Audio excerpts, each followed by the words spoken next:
idol, nandito na tayo sa CLA Mall at titingnan natin kung nag-start na yung hiring at tara, punta na tayo sa loob.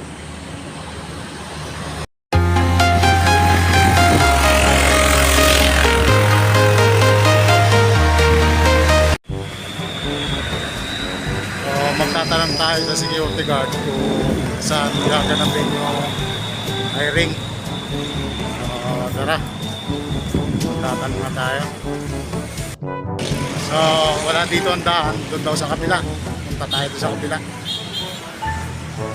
at doon natin tatanungin. Hindi alam nung gwardiya eh. So tara, punta tayo sa kabila.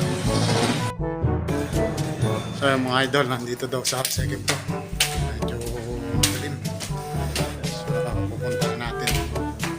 So yung job there.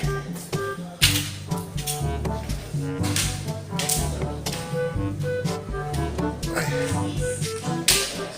Ayun.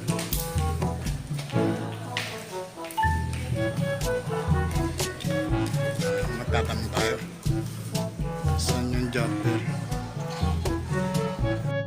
So yung mga idol, nandito na tayo. At ako lang yata may isang kasama ako.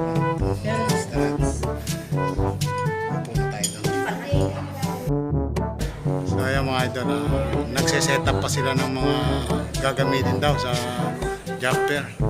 Ayun yung tarpaulin, ikakabit pa nila. Tulungan ko na kaya mga idol para mabilis. So antay-antay lang tayo mga idol. Joke lang yung akin eh. At ilang minuto siguro. Ilan pa lang kami ditong mag-a-apply. Kung papala rin.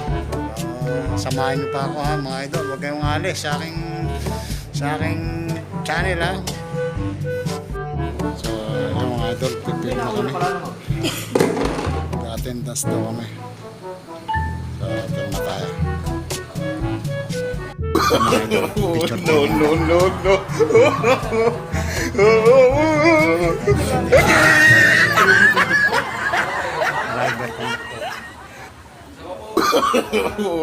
No. No. So yung mga idol, tapos na yung ating interview at yan na. Tatawagan na lang daw ako ang chief maintenance nila. Final interview daw. So kasi ito, initial interview lang. So yun, magantay tayong tawag. So siyempre tanong sila ng tanong kung anong experience ko. So sinabi ko na nga mga idol. So siyempre nagtanong din ako kung ano ba dapat, magkano ba dapat ang bibigay na sahod sa akin. So sinabi ko expectation ko pinakamababa 600. Kaso ang sabi nila 470.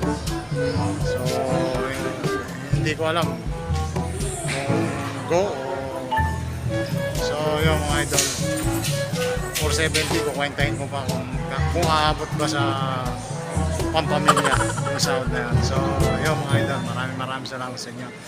Thank you sa lahat ng nanonood sa aking YouTube channel, sa aking Facebook page, yun, June of All Trade. Thank you, bye bye, see you next video.